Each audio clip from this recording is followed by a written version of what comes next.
नमस्कार दोस्तों, बात है 8 नवंबर 2009 की केरल के अलप्पुझा जिले के छोटे से शहर चेंगन्नूर की। 65 साल के भास्कर कर्णावर जो रिटायर हो चुके थे, फिर भी सुबह जल्दी उठकर अपने छोटे-मोटे काम करना उनकी रोजमर्रा की आदत थी। लेकिन उस दिन कुछ अजीब था। सुबह काफी देर हो चुकी थी, पर कर्णावर अपने कमरे से बाहर नहीं आए। उनकी बहू शेरिन को कुछ अटपटा लगा तो वो उन्हें देखने गई। जैसे ही वो कमरे के पास पहुंची, उसने देखा कि दरवाजे के पास कुछ गिरा हुआ है। हैरान और थोड़ा डरी हुई वो कमरे के अंदर गई।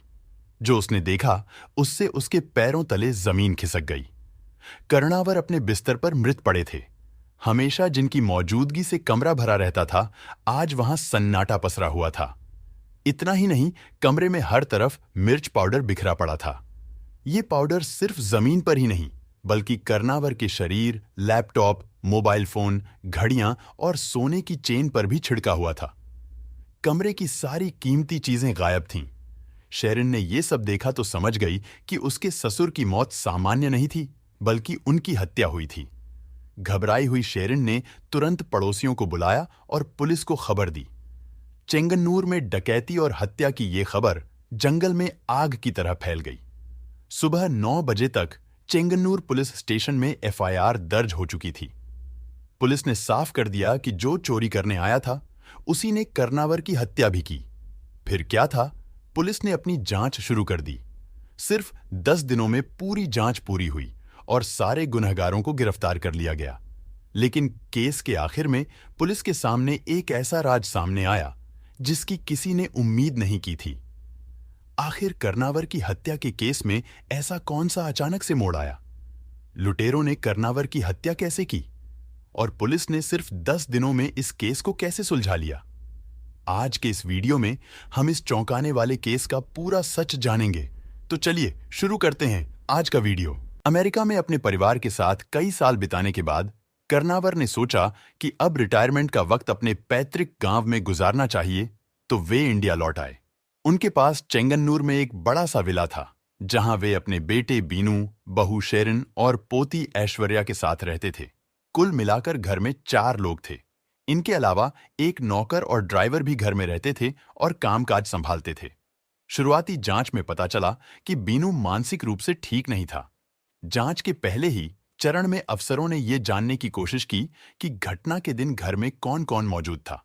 उन्होंने कर्णावर की बहू शेरिन, नौकर और ड्राइवर से पूछताछ की और फिर जो सच्चाई सामने आई वह चौंकाने वाली थी। 8 नवंबर 2009 की सुबह, जिस दिन ये घटना हुई, घर का नौकर नींद से जागा तो उसने देखा कि घर के आगे और पीछे के दरवाजे खुले हुए हैं। ये देखकर नौकर ने सबसे पहले ड्राइवर को बताया और फिर ड्राइवर ने ये बात कर्णावर की बहू शेरिन को बताई। शुरू में शेरिन ने इसे हल्के में लिया और सोचा कि शायद किसी से रात में दरवाजा बंद करना भूल गया होगा। लेकिन जब नौकर कर्णावर के कमरे के पास पहुंचा तो उसने कमरे के दरवाजे के बाहर मिर्च पाउडर बिखरा हुआ देखा। ये अजीब नजारा देखकर उसकी शक बढ़ गई और उसने फिर से शेरिन और ड्राइवर को बताया। अब तक सबको समझ आ गया था कि कुछ तो गड़बड़ है। खुले दरवाजे, बिखरा हुआ मिर्च पाउडर और कर्णावर का कमरे से बाहर न आना, ये सब कुछ अजीब लग रहा था। जैसा कि पहले बताया गया था, शेरिन ने हिम्मत करके कर्णावर के कमरे में जाकर देखा। अंदर का नजारा देखकर उसके होश उड़ गए। कर्णावर मृत हालत में पड़े हुए थे। जो लोग चोरी करने आए थे, उन्होंने 1 लाख रुपया का सामान लूट लिया। सिर्फ इतना ही नहीं, कर्णावर की बेशकीमती प्रॉपर्टी के कागजात भी चोर अपने साथ ले गए। पुलिस को इस वारदात की खबर शेरिन के जरिए मिली। घर की छानबीन करने के बाद पुलिस ने आसपास के पड़ोसियों से पूछताछ शुरू की। इस दौरान कर्णावर के सबसे करीबी पड़ोसी ने एक चौंकाने वाली बात बताई। उसने कहा कि घटना से एक रात पहले, यानी 7 नवंबर को रात करीब 10:45 बजे, उसने कर्णावर के घर के बाहर एक संदिग्ध शख्स को खड़े देखा था। हमारे पड़ोसियों की तरह नहीं, जिन्हें हमारी कोई फिक्र नहीं होती। उस पड़ोसी ने तुरंत उस आदमी से पूछ लिया, भाई तू कौन है और इस वक्त यहां क्या कर रहा है? आदमी ने थोड़ा हड़बड़ाते हुए कहा, भैया पेशाब करने आया था, मेरी बाइक का पेट्रोल खत्म हो गया, इसलिए यहीं रुकना पड़ा। कोई ऑटो वाला जानते हो तो बता दो, बड़ी दिक्कत में फंस गया हूं। पड़ोसी ने मदद के इरादे से एक ड्राइवर को फोन लगाया और बात करने ही वाला था कि तभी दो लोग दौड़ते हुए कर्नावर के घर की तरफ आते दिखे। उन्होंने उस आदमी से कहा, यहां रुकना ठीक नहीं है, जल्दी निकलो। बस फिर क्या था, तीनों ने बिना एक पल गंवाए वहां से दौड़ लगा दी। 9 नवंबर 2009 की सुबह यानी घटना के अगले दिन कर्नावर की लाश को पोस्टमार्टम के लिए ले जाया गया। पोस्टमार्टम करने वाले डॉक्टर ने बताया कि कर्नावर के शरीर पर बहुत सारे चोट के निशान थे और उनकी मौत का कारण दम घुटना था। किसी ने उनका गला घोंट दिया था, जिससे उनकी सांस रुक गई। इससे पुलिस को शक हुआ कि कर्नावर ने शायद लुटेरों को देख लिया होगा और उन्हें रोकने की कोशिश की होगी, तभी उनकी हत्या कर दी गई। लेकिन सबूतों की कमी की वजह से पुलिस को जांच जारी रखनी पड़ी और उन्होंने बार-बार घटनास्थल की गहराई से छानबीन की। जांच के दौरान पुलिस को ये लगने लगा कि हत्यारा कोई बाहरी नहीं है। उन्हें शक हुआ कि कर्नावर का कातिल कोई अपना ही हो सकता है जो उसी घर में मौजूद था। घर के लोगों पर शक करने के लिए पुलिस के पास 3 पक्के कारण थे। पहला कारण, कर्नावर के घर में 2 पोमेरेनियन कुत्ते थे। आमतौर पर अगर कोई बाहर का आदमी घर में आता तो कुत्ते जरूर भौंकते, लेकिन जिस दिन कत्ल हुआ उस दिन कुत्तों ने कोई आवाज नहीं की। जांच के दौरान ये बात सामने आई, जिससे पुलिस को लगा कि हत्यारे कुत्तों को जानते होंगे। इस वजह से पुलिस को शक हुआ कि कातिल घर के ही किसी अपने में से हो सकता है। दूसरा कारण, वारदात वाले दिन घर के दोनों दरवाजे खुले मिले। पहले शेरिन ने कहा था कि शायद वह दरवाजे बंद करना भूल गई थी, लेकिन जांच में पता चला कि रात को सोने से पहले दरवाजे ठीक से बंद किए गए थे। सुबह दरवाजे खुले मिलने का मतलब ये था कि हत्यारे उन्हीं दरवाजों से अंदर आए होंगे। क्योंकि घर में जबरदस्ती घुसने का कोई निशान नहीं था, पुलिस को लगा कि किसी ने अंदर से ही हत्यारों की मदद की होगी। इन्हीं सब बातों के आधार पर पुलिस का शक घर के ही लोगों पर गहराने लगा। आखिरकार तीसरी वजह वो लाल मिर्च पाउडर था जो कर्नावर के कमरे में बिखरा हुआ मिला। जब पुलिस ने उस मिर्च पाउडर की जांच की तो पता चला कि वो कर्नावर की अपनी रसोई से लिया गया था। अब सोचने वाली बात ये थी कि हत्यारे रसोई तक पहुंचे, मिर्च पाउडर ढूंढा और फिर उसे कमरे में बिखेर दिया। ये सब करना इतना आसान नहीं था। इसी से पुलिस को शक हुआ कि या तो नौकर या फिर कर्नावर की बहू शेरिन इसमें शामिल हो सकती है। पुलिस को पूरा भरोसा था कि घर के किसी न किसी शख्स का इस कत्ल से जरूर कोई न कोई कनेक्शन है। सिर्फ यकीन के दम पर कोर्ट में कुछ साबित नहीं किया जा सकता। कोर्ट को पक्के सबूत चाहिए होते हैं। इसलिए पुलिस ने तगड़ी जांच पड़ताल शुरू की और मामले से जुड़े हर शख्स से पूछताछ की। आखिर में पुलिस का शक एक ऐसे इंसान पर जाकर टिका जिसकी किसी को उम्मीद नहीं थी, कर्नावर की बहू शेरिन पर। घर का नौकर या ड्राइवर नहीं, बल्कि खुद शेरिन ही इस मामले की जिम्मेदार निकली।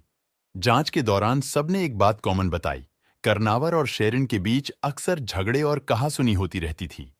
एक दिन ये झगड़ा इतना बढ़ गया कि शेरिन ने कर्नावर को मार दिया। इससे न सिर्फ उनके चश्मे टूट गए, बल्कि उनकी नाक पर भी चोट आ गई। जब पुलिस ने इस झगड़े की वजह पूछी तो पता चला कि ये सब प्रॉपर्टी के कागजात रद्द करने की वजह से हुआ।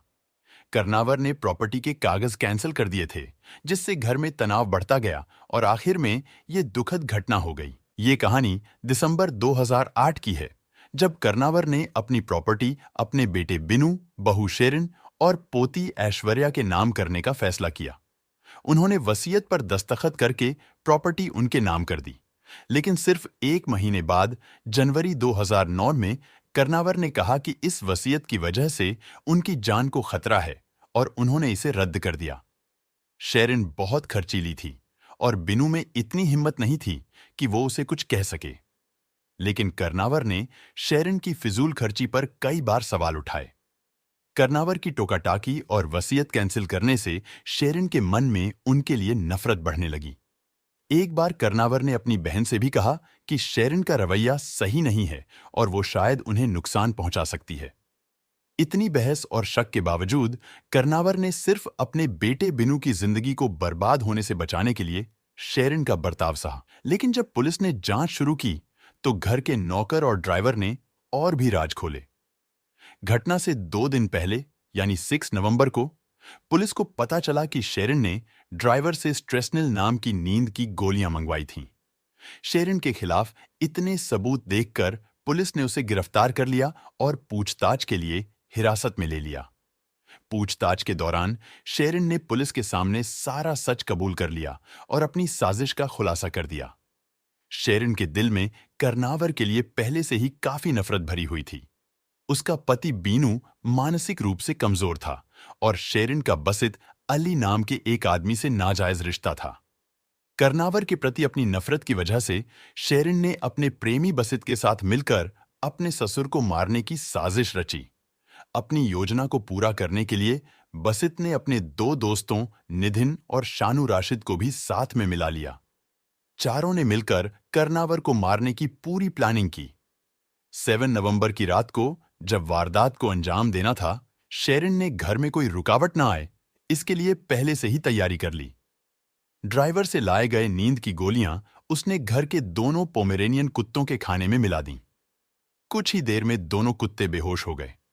जब घर के सब लोग गहरी नींद में थे, तब शेरिन ने दरवाजे खोल दिए, जिससे बसित और उसके दोनों दोस्त बिना किसी आवाज के अंदर आ सके।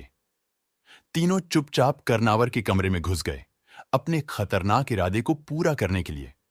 सबसे पहले उन्होंने कर्नावर के मुंह और नाक पर क्लोरोफॉर्म में भिगोया हुआ कपड़ा दबा दिया। लेकिन उनकी उम्मीद के उलट कर्नावर की आंखें अचानक खुल गईं। उन्हें देखकर कर्नावर हैरान रह गया और बचने की कोशिश करने लगा।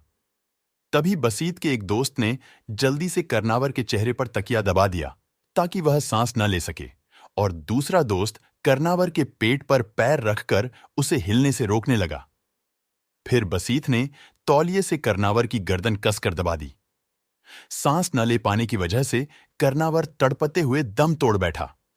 हत्या करने के बाद उन्होंने पुलिस को गुमराह करने के लिए इसे चोरी का मामला बनाने की सोची। उन्होंने कमरे से कीमती सामान चुरा लिया ताकि लगे कि यह लूटपाट की वारदात है।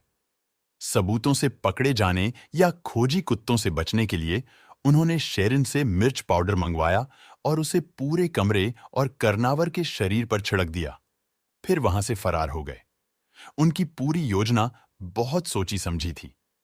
हैरानी की बात यह थी कि इतनी खतरनाक हत्या को अंजाम देने वाली शेरिन की उम्र सिर्फ 33 साल थी और उसने ये सब पैसों के लिए किया। शेरिन के कबूलनामे और कॉल रिकॉर्ड्स की वजह से कर्नावर की हत्या के 4 दिन बाद ही पहला आरोपी गिरफ्तार हो गया। फिर 13 दिसंबर को तीनों आरोपियों को पकड़ लिया गया। घटना वाली रात कर्नावर के पड़ोसी ने पुलिस को बताया था कि उसने उस रात 3 लोगों को देखा था। उसी की गवाही से अपराधियों की पहचान हो पाई। 7 फरवरी 2010 को कोर्ट ने शेरिन, उसके बॉयफ्रेंड बासित और उसके दोस्त निधिन और शानू रशीद को 85,000 रुपया का जुर्माना और उम्र कैद की सजा सुनाई। इस केस में कोई बड़ी साजिश या उलझन नहीं थी, लेकिन यह लालच और वासना के बुरे नतीजों की एक मिसाल है। यह बताता है कि जब इंसान की लालच और हवस काबू से बाहर हो जाए तो अपने ही घर के लोगों का कत्ल भी कर सकता है। तो दोस्तों, आप इस केस के बारे में क्या सोचते हैं? इस केस पर आपकी क्या राय है? कमेंट में बताना मत भूलिए। अगर वीडियो अच्छा लगा हो तो इसे लाइक करें और अपने दोस्तों और परिवार के साथ शेयर करें जो मिस्ट्री, क्राइम थ्रिलर और इन्वेस्टिगेशन में रुचि रखते हैं। आपके सबसे अच्छे कमेंट को अगले वीडियो में दिखाया जाएगा। फिर मिलेंगे एक और ऐसे ही वीडियो के साथ। धन्यवाद और अलविदा।